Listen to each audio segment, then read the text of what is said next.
नमस्कार साथियों, आपका एस के ठाकुर सर चैनल में स्वागत है। आज हम क्लास 12 के लिए सारणिक चैप्टर लेकर के आए हैं। आज हम लोग डिटरमिनेंट्स के दूसरे सत्र में भाग ले रहे हैं। इसमें हम सारणी के गुणधर्मों के बारे में सीखेंगे, उसके कैसे इस्तेमाल किया जाता है, बिना विस्तार किए हुए किसी सारणी में दिए हुए शर्तों को कैसे सत्यापित किया जाता है, कैसे सरल किया जाता है, कैसे हल किया जाता है, वो आज हम सीखेंगे। आइए हम चलते हैं सारणी के गुणधर्म एक में। फर्स्ट प्रॉपर्टीज ऑफ डिटरमिनेंट्स कहता है सारणी के रो को कॉलम में या कॉलम को रो में बदल देने से उसके मान में कोई परिवर्तन नहीं होता है। It's value is unaffected when rows change into column और column change into rows। जैसे ही रो है कॉलम बदल गया और कॉलम रो बदल गया। जैसे पहला डिटरमिनेंट्स लिए, इसका विस्तार हो गया 4 - 6 - 2 आ गया। अब पहला रो को पहला कॉलम बना दिए और पहला कॉलम को पहला रो, तो ये जो है 1 3 पहला रो है, एक पहला कॉलम हो गया, दूसरा रो का दूसरा कॉलम बना दिए, विस्तार किए तो वही आ गया, इसके मान में कोई परिवर्तन नहीं आया। इस पर आधारित आपके किताब में एग्जाम्पल 6 है, इसके सॉल्यूशन को देखिए। ये डिटरमिनेंट्स दिया हुआ है, इसका विस्तार किए 2, ये रो एक कॉलम को छोड़ देंगे, ये -3 तक +3 हो गया, ये कॉलम ये रो को छोड़ दिए 6 1 4 - 7 फिर 5, ये कॉलम ये रो को छोड़ दिए 6 1 0 5। अब इसको विस्तार किए, 0 × -7 0 हो गया, 5 × 4 20 हो गया, 3 7 6 42 6 4 ये 5 6 5 30 0, यानी इसको हल करने पर आ गया -28। अब क्या करते हैं, रो को कॉलम में बदल देते हैं। ये पहला रो को पहला कॉलम बना दिया, दूसरे रो को दूसरा कॉलम, तीसरे रो को तीसरा कॉलम बना दिया। अब इसको विस्तार किया, देखा इसका वैल्यू -28 ही आया, दोनों समान वैल्यू है, यानी रो को कॉलम में या कॉलम को रो में बदलने से इसके मान में कोई परिवर्तन नहीं होता साथियों।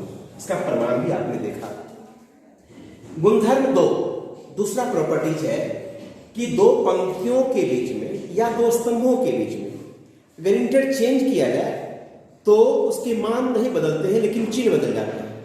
पहले से अगर धनात्मक है तो ऋणात्मक हो जाता है, और यदि पहले से ऋणात्मक है तो धनात्मक हो जाता है। अगर ये डिटरमिनेंट्स ए है, इसके दूसरे कॉलम को तीसरा कॉलम और तीसरे कॉलम को दूसरे कॉलम के बीच में इंटरचेंज कर दिया, तीसरे कॉलम की जगह दूसरा कॉलम ले आया, दूसरे कॉलम की जगह तीसरे कॉलम को लाया, ये माइनस का चिन्ह हो गया। इसको एग्जांपल नंबर 7 से देखते हैं। ये डिटरमिनेंट दिया हुआ है, इसको विस्तार करेंगे तो आप अभी पाए हैं, इसका विस्तार करने से ये -28 आ रहा है। अब चेंज किए, पहला रो को पहला कॉलम बनाया, दूसरे रो को दूसरा कॉलम बनाया और तीसरे रो को तीसरा कॉलम बनाया, तो देखिए कि ये रिजल्ट आया। इसको कैलकुलेट किए 28 आ गया। तो पहले से -28 था, अब +28 आ गया, यानी चिन्ह बदल गया। पहले से माइनस था तो प्लस हो गया, और पहले से प्लस रहेगा तो माइनस हो जाएगा साथियों।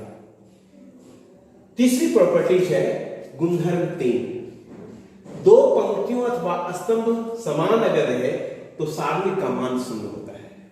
किसी भी डिटरमिनेंट्स का कोई दो रो या कोई दो कॉलम समान हो तो उसका मान 0 होता है। जैसे देखिए कि इसमें इस डिटरमिनेंट्स में जो पहला रो है वही तीसरा रो है, 3 2 3 3 2 3। अब इसको विस्तार कीजिए, विस्तार करने से पाए 6 - 6 0, यानी इसका मान 0 आ गया। इससे क्लियर हो गया कि किसी भी डिटरमिनेंट का कोई दो रो या कोई दो कॉलम समान होता है तो उसका मान 0 होता है। साथियों यहां पर यह बता दो कि अगर किसी डिटरमिनेंट का दो रो या दो कॉलम एक दूसरे के समानुपाती हो, यानी इसका कोई मल्टीपल्स भी अगर रहे तो भी उस डिटरमिनेंट का वैल्यू 0 होता है। गुणधर्म 4 एक पंक्ति अथवा एक स्तंभ के प्रत्येक अवयव को अचर राशि से गुणा कर दिया जाए तो उसका मान k से गुणित हो जाता है। आपने मैट्रिक्स में याद कीजिए, मैट्रिक्स में अगर k से गुणा कर रहे थे तो उसके हर एक एलिमेंट k से गुणा हो रहा था।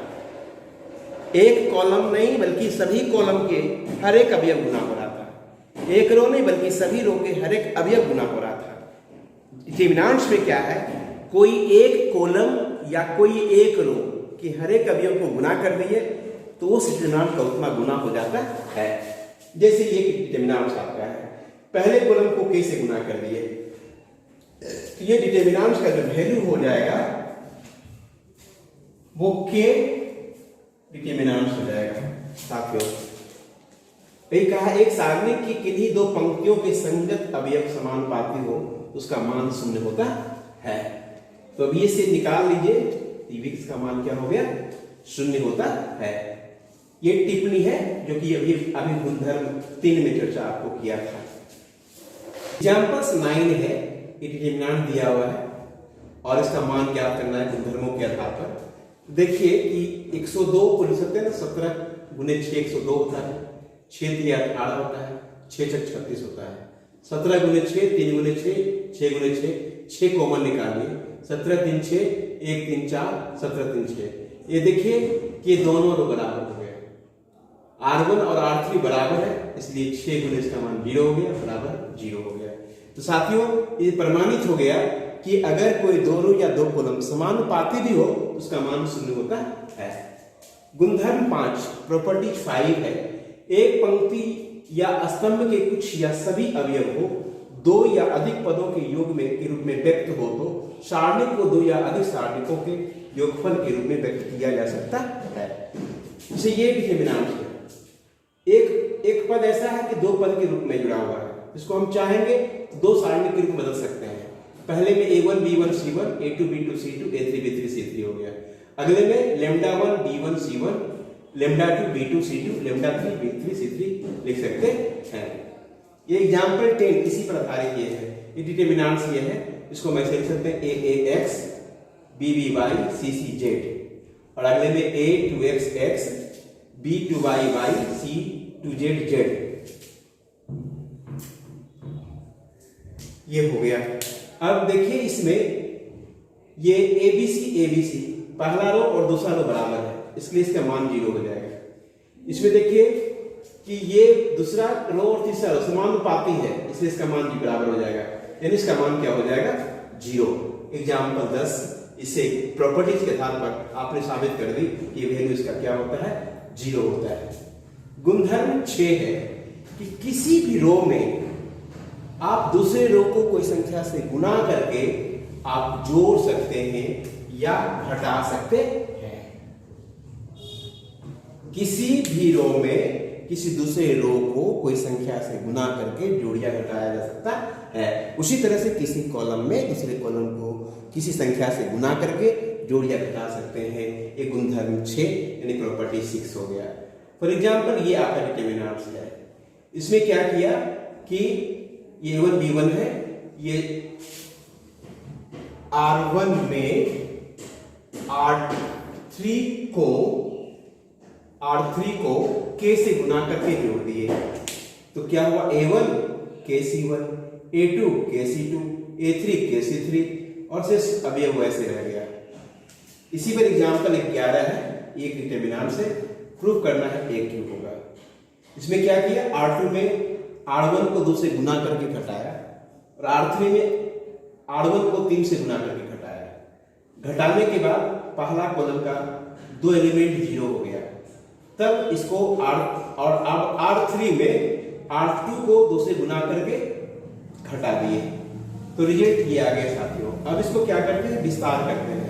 विस्तार करते हैं तो ये हो गया a × a², 0 से गुना करेंगे तो 0 ही हो जाएगा, a × a² बराबर क्या हो गया a³। इस तरह से इसका मान a³ सत्यापित हो गया। एग्जाम्पल्स 12 है, सिद्ध करना इतना बराबर 0 है। तो ये डिटरमिनेंट्स में देखिए क्या करते हैं, पहला प्रॉपर्टी है x R1 में R2 को जोड़ देते हैं। ये गुणधर्म 6 है, इसको लगाया कि R1 में R2 को जोड़ देते हैं। यह z है साथियों, तो ये हो गया x + y + z, ये भी हो गया x + y + z, ये भी हो गया x + y + z। x + y + z सभी में है तो हम इसको कॉमन निकाल सकते हैं। जब कॉमन निकलेगा तो ये 1 1 1 हो गया, z x y हो गया, 1 1 हो गया। R1 और R3 दोनों आपस में बराबर है, इसलिए इसका मान 0 होगा। x + y + z × 0 बराबर हो गया 0। जैसे आपने इस गुणधर्म 6 के आधार पर क्वेश्चन नंबर 12 को सत्यापित किया।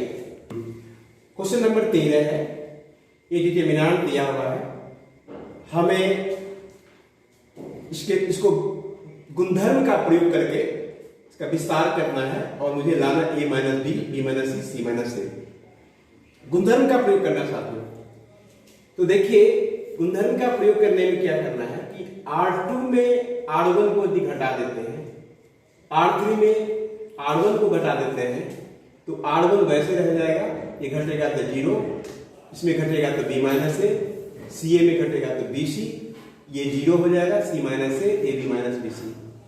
अब देखिए कि इसको विस्तार करते हैं कि कॉलम फर्स्ट में एक एलिमेंट 0 हो गया, तो इसको कह सकते हैं C1 के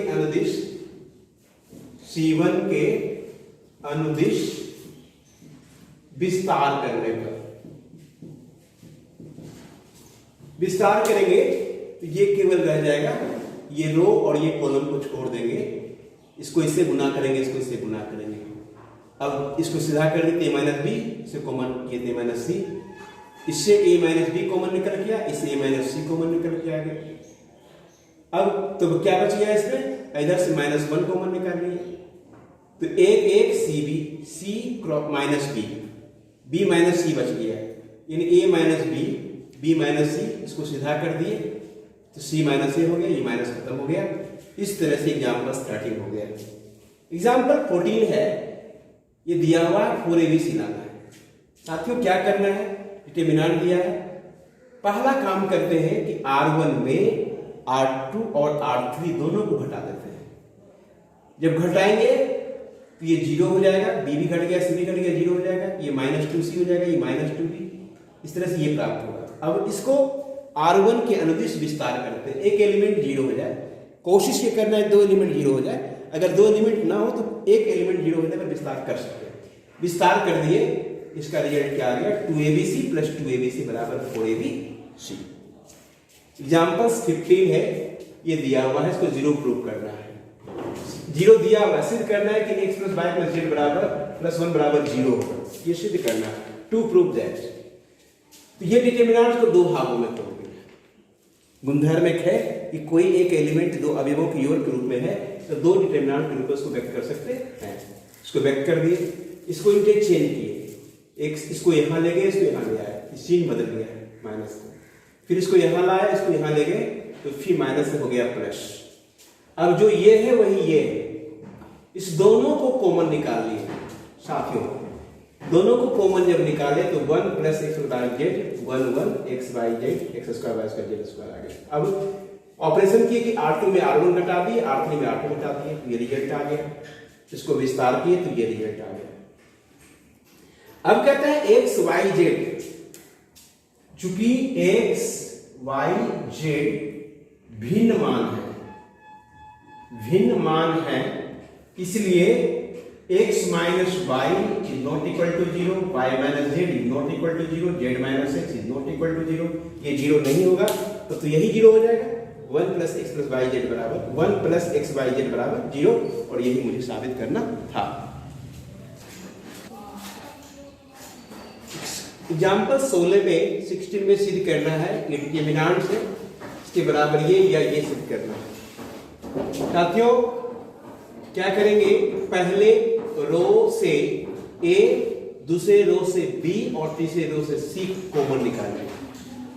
जब कॉमन निकालेंगे इसका मतलब ABC से गुना किया तो भीतर में इसको A से भाग किया, इसको B से भाग किया और इसको C से भाग किया, तो रिजल्ट ये आ गया। अब क्या करेंगे, R1 में R2 और R3 को जोड़ देंगे, इसमें तीनों को जोड़ देंगे। तो जोड़ने के बाद 1 plus A, 1 plus 1 by A, 1 plus 1 by B plus 1 by C सब में कॉमन हो जाएगा। इसे कॉमन निकाल लिया तो ये बचा। अब इसमें कॉलम 2 में कॉलम 1 घटा दिए और कॉलम 3 में भी कॉलम 1 घटा दिए, तो एक 1 बाय B 1 बाय C 0 1 0 0 0 1 आ गया। अब इसको कॉलम 1 के अनुदिश विस्तार करें, क्योंकि 2 एलिमेंट 0 हो चुका है, केवल एक विस्तार करेंगे तो ये रो ये कॉलम खत्म हो गया, 1 गुने 1, 0 को गुना करेंगे 0 से तो 0 ही हो जाएगा, तो ये हो गया 0। यानी ये हो गया 1 a plus B A B C into 1 plus A plus 1 by B plus 1 by C, ये आपको साबित हो गया। अब केवल ब्रैकेट तोड़ देंगे इसको, ए बी सी गुणे 1 ए बी सी हो जाएगा, इसको ब्रैकेट तोड़ेंगे तो ए कैंसिल हो जाएगा तो बी सी हो जाएगा, उसे ब्रैकेट तोड़ेंगे तो बी कैंसिल हो जाएगा तो सी ए हो जाएगा, और सी कैंसिल होगा तो ए बी हो जाएगा। यानी ये तो ऐसे साबित हो गया। इस प्रकार ये आपका उदाहरण स्थापित हो गया। अब हम अगले सत्र में आएंगे तो इसका एक्सरसाइज का सॉल्यूशन लेकर के आएंगे। तब तक के लिए धन्यवाद।